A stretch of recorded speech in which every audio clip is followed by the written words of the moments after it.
नमस्ते, मैं हूं आपके साथ जसप्रीत कौर। अब आपको दिखाते हैं देश और दुनिया की 20 बड़ी खबरें।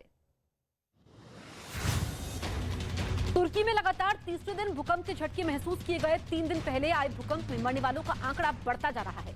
भूकंप की वजह से अब तक 5,894 लोगों की मौत हो चुकी है, जबकि 34,810 लोग गंभीर रूप से घायल हो गए हैं। भूकंप के तेज झटके की वजह से कई इमारतें जमींदोज हो चुकी हैं।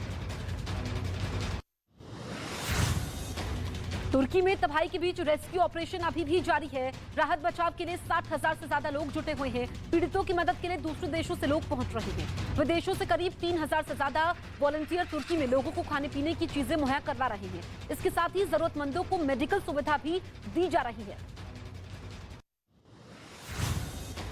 भारत ने तुर्की को मदद भेजी है। 2 टीमें तुर्की पहुंच चुकी है। इसी कड़ी में यूपी के गाजियाबाद से भारतीय वायुसेना का विमान तुर्की भेजा गया। हिंडन एयरबेस से दवाइयां, 30 बेड, एक्सरे मशीन, वेंटिलेटर समेत कई मेडिकल सुविधाओं से लैस C-17 विमान को रवाना किया गया, जिसमें 45 मेडिकल स्टाफ मौजूद है जो तुर्की में भूकंप में घायल हुए लोगों का इलाज करेंगे।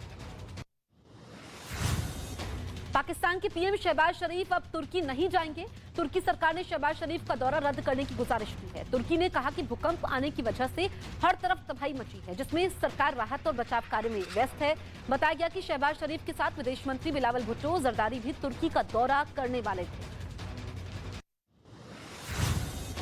जम्मू श्रीनगर नेशनल हाईवे पर यातायात प्रभावित हो गया है। रामबन में पहाड़ दरकने की वजह से मल्हा हाईवे पर गिर गया, जिससे दोनों तरफ गाड़ियों की लंबी कतारें लग गई। रास्ता फिर से चालू करने के लिए प्रशासन की ओर से मलबा हटाने के लिए मशीनों को लगाया गया है, लेकिन अभी कुछ समय तक हाईवे पर आवाजाही प्रभावित रहेगी। यूपी के मथुरा में शराब तस्करों के खिलाफ पुलिस ने बड़ी कार्रवाई की है। पुलिस ने चेकिंग अभियान चलाया और एक शराब तस्कर को गिरफ्तार कर लिया, जिससे 294 पेटी अवैध शराब जब्त की गई। इसकी कीमत 27 लाख रुपए बताई गई। दावा है कि अवैध शराब की पेटियों को कई जिलों में सप्लाई करने की प्लानिंग थी। वहीं गिरफ्तार तस्कर से फिलहाल पूछताछ जारी है। यूपी के नोएडा में पुलिस ने ऑनलाइन गेमिंग फ्रॉड के गिरोह का भंडाफोड़ किया है। कार्रवाई करते हुए पुलिस ने सेक्टर 39 इलाके से ठगी करने वाले 16 आरोपियों को गिरफ्तार किया। इसके साथ ही 12 लैपटॉप, 73 मोबाइल और 90 एटीएम कार्ड भी बरामद किए गए। ये आरोपी ऑनलाइन खेलने के नाम पर लोगों से ठगी करते थे, जिसकी शिकायत मिलने पर पुलिस ने एक्शन लिया और ये गिरफ्तारी की। बिहार के भागलपुर में संघ प्रमुख मोहन भागवत के दौरे को लेकर प्रशासन अलर्ट मोड में है। पुलिस ने आईएसआई, नक्सलियों या दूसरे संगठनों के हमले की आशंका जाहिर की है, जिसको देखते हुए पुलिस ने सुरक्षा व्यवस्था और कड़ी कर दी है। संघ प्रमुख 10 फरवरी को भागलपुर जाएंगे। यहां वो महर्षि में ही परमहंस महाराज पर बनी डॉक्यूमेंट्री के पोस्टर का लोकार्पण भी करने वाले हैं। असम के गोलाघाट में एक सींग वाले गैंडे की मौत हो गई। गैंडे का शव धान के खेत में मिला। बताया गया कि गैंडा 4-5 दिन पहले काजीरंगा नेशनल पार्क से निकलकर रिहायशी इलाके में पहुंच गया था। पिछले 4 दिन में गैंडे के हमले में वन विभाग के 2 अधिकारी समेत 4 लोग घायल हो गए थे। आशंका यह है कि गैंडा खाने की तलाश में जंगल से निकला था। एक बार फिर होम लोन की ईएमआई बढ़ सकती है। रिजर्व बैंक ने रेपो रेट 25 बेसिस पॉइंट बढ़ा दिया है, जिसके बाद अब रेपो रेट 6.50% हो गया है। रिजर्व बैंक ने साल 2023-24 में महंगाई दर 4% रहने की संभावना जाहिर की है। रिजर्व बैंक गवर्नर ने दावा यह किया कि दुनिया भर में आई मुश्किलों से भारत की अर्थव्यवस्था पर कोई असर इसका नहीं पड़ा है। आज लोकसभा में सांसदों को पीएम मोदी संबोधित करेंगे। संबोधन के समय पीएम मोदी राष्ट्रपति के अभिभाषण के धन्यवाद प्रस्ताव पर भी जवाब देंगे। सदन में दोपहर 3 बजे पीएम का संबोधन होगा, लेकिन इससे पहले आज सदन की कार्यवाही शुरू होते ही जोरदार हंगामा हुआ। विपक्ष ने लोकसभा में हंगामा किया। दिल्ली नगर निगम के मेयर चुनाव पर आज सुप्रीम कोर्ट में सुनवाई होगी। आम आदमी पार्टी ने याचिका दायर कर सुप्रीम कोर्ट से जल्द मेयर चुनाव करवाने की मांग की है। सदन में हंगामे की वजह से अब तक मेयर का चुनाव 3 बार टाला जा चुका है। आपकी ओर से वकील अभिषेक मनु सिंघवी ने मुख्य न्यायाधीश डीवाई चंद्रचूड़ के सामने मंगलवार को यह मामला उठाया था, जिस पर आज सुनवाई होनी है सुप्रीम कोर्ट में। यूपी की राजधानी लखनऊ का नाम बदलने की मांग उठी है। बीजेपी सांसद संगमलाल गुप्ता ने सीएम योगी आदित्यनाथ को चिट्ठी लिखी है, जिसमें पौराणिक मान्यताओं का जिक्र किया गया है। पत्र में लिखा गया है कि भगवान राम ने यह शहर लक्ष्मण को सौंप दिया था, जिसका 18वीं सदी में नवाब अफसोदा ने नाम बदलकर लखनऊ कर दिया था और अब ये नाम बदलने की मांग की गई है। कंगाली से जूझते पाकिस्तान के लिए एक नई मुश्किल खड़ी हो गई है। पंजाब प्रांत के कई पेट्रोल पंपों पर तेल ही नहीं बचा है। इस संबंध में पेट्रोल पंपों के बाहर नोटिस तक चिपका दिए गए हैं। खबर है कि कई जगह पेट्रोल ब्लैक में भी मिल रहा है। ब्लैक में पेट्रोल की कीमत 400 रुपए प्रति लीटर तक पहुंच चुकी है। अमेरिका के राष्ट्रपति जो बाइडेन ने अमेरिकी संसद को संबोधित किया। उन्होंने युद्ध का जिक्र करते हुए कहा कि 1 साल पहले भी जंग को लेकर बात हुई थी। बाइडेन ने कहा कि चीन या किसी भी अन्य देश के मुकाबले अमेरिका ज्यादा मजबूत है।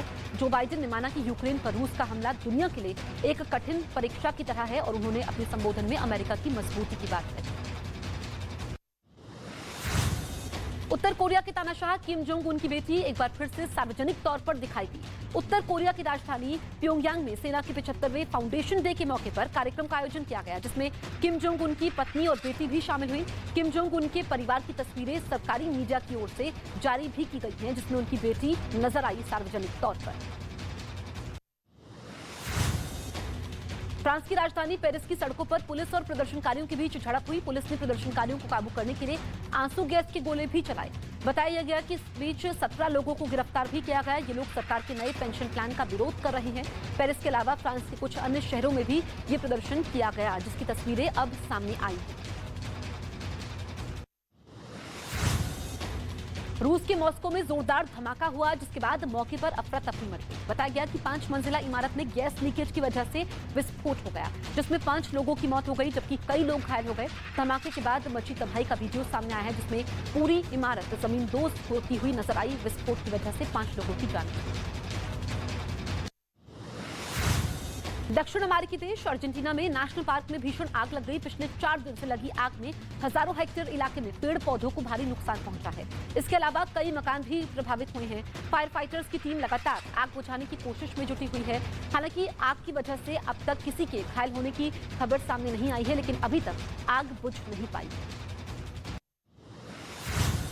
दक्षिण अमेरिकी देश बोलीविया में भारी बारिश के बाद आई बाढ़ ने लोगों की मुश्किलें बढ़ा दी। कई इलाकों में हालात बेहद खराब हो गए हैं। मकानों में पानी भरने से लोगों का सामान खराब हो चुका है। कई जगह तो खेत पानी में डूब गए हैं। स्थानीय प्रशासन लगातार लोगों की मदद करने में जुटा हुआ है और पीड़ितों को सुरक्षित जगह पर पहुंचाया जा रहा है।